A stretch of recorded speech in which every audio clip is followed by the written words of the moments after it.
We got great GDP numbers in 3%. Apparently, there was supposed to be 2.5. It came in at 3%.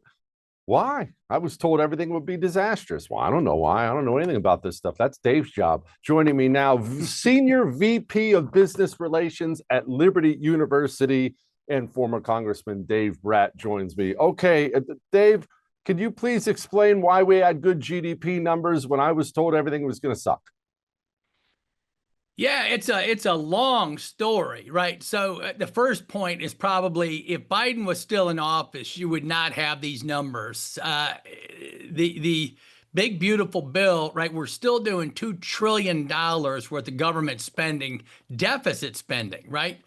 And so if you took that fake stimulus out of the economy, we'd be in the middle of a recession. So on top of that, then you have all the gloom and doomers and the Wall Street Journal and all the establishment elites saying Trump's tariffs and all this global alignment thing is going to nuke us.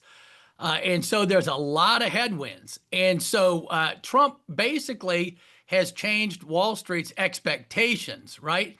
All that, he's got about $10 trillion coming in, right, in capital investment over the years, the next few years.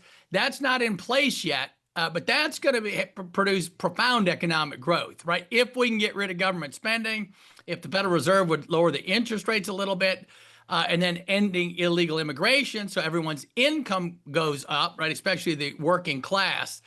And so basically Trump, when people think of tariffs, they're thinking of these little efficiency triangles. So that's just the wrong way to look at it.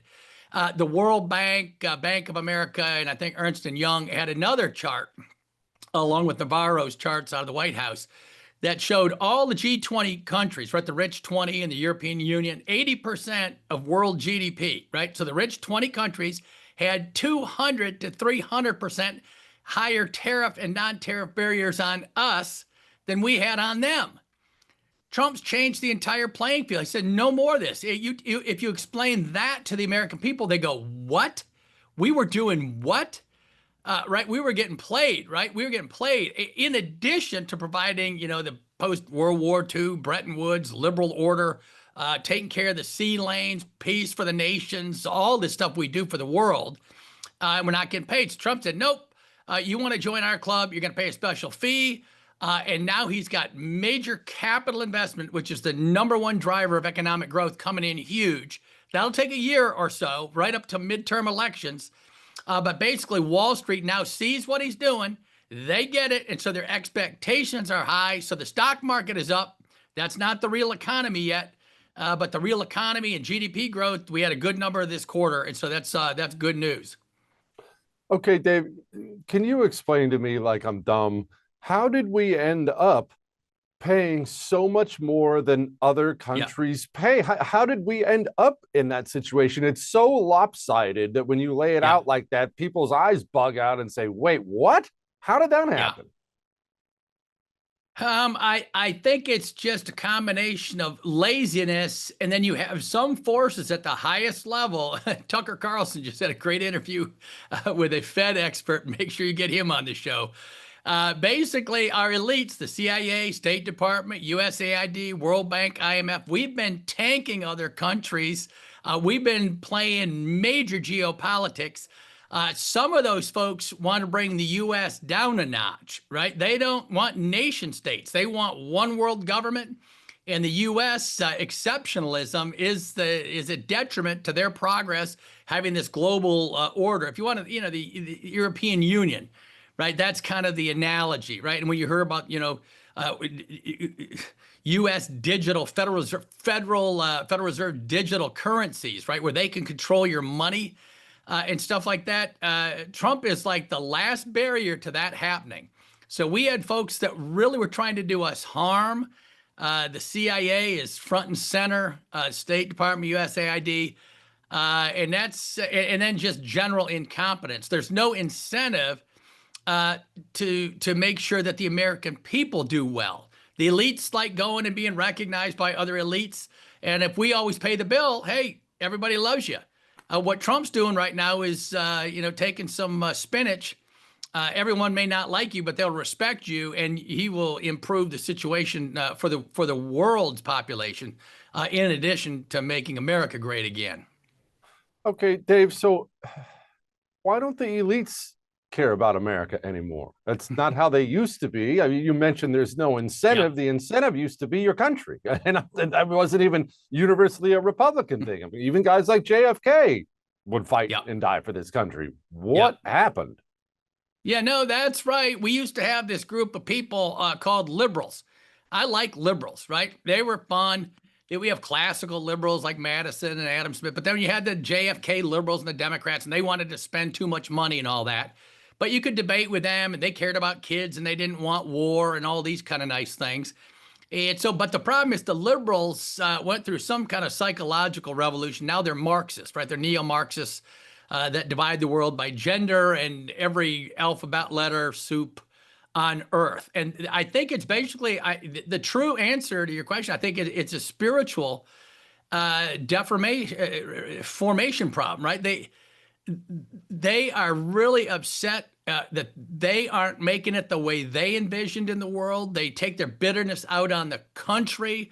There's a hostility toward the U.S. There's a hostility toward white America now, I guess.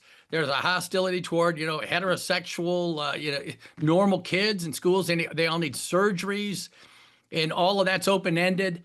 And so it's in the papers today. I saw it was one of the mainstream kind of things, CNN or Washington Post. 25% of the American population now say they're suffering some form of mental illness, and so there's something serious going on in the water with this self-hatred. And we got to fix that, right? And it's kind of the loss of the Judeo-Christian West that we don't teach ethics in school anymore. We don't teach what good and evil is. We don't teach if there's a God or not. None of the basics are in place. And if everything is permissible, everything's permissible. Dave, why didn't we get a rate cut? If things are going so gangbusters and Wall Street's finally calmed down and we got this money coming in and things are going, why not a rate cut? Well, they're still under this. Well, the answer is it's probably political, right? That's the answer, right? They gave Biden a rate cut right before the election. Why is that, right? So now they think, the trade situation still might pop prices a little bit or something, in spite of the evidence from the first term and the third term so far.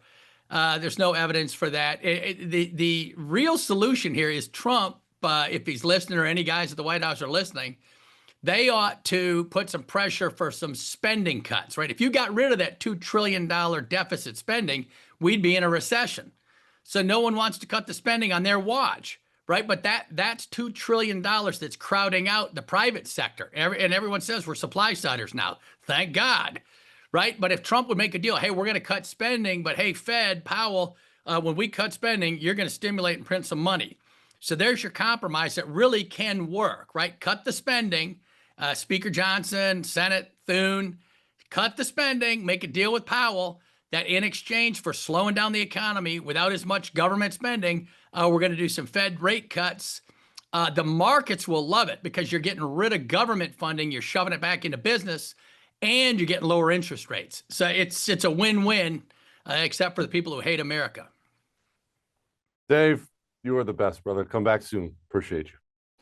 I would thank you for coming to my YouTube channel, but I know how brilliant it is, and I know you love it here. So subscribe and watch. We're going to start really ramping things up and putting some funny stuff, some interesting stuff out there, some collaborations. Either way, my YouTube channel is officially the place to be. So stick around.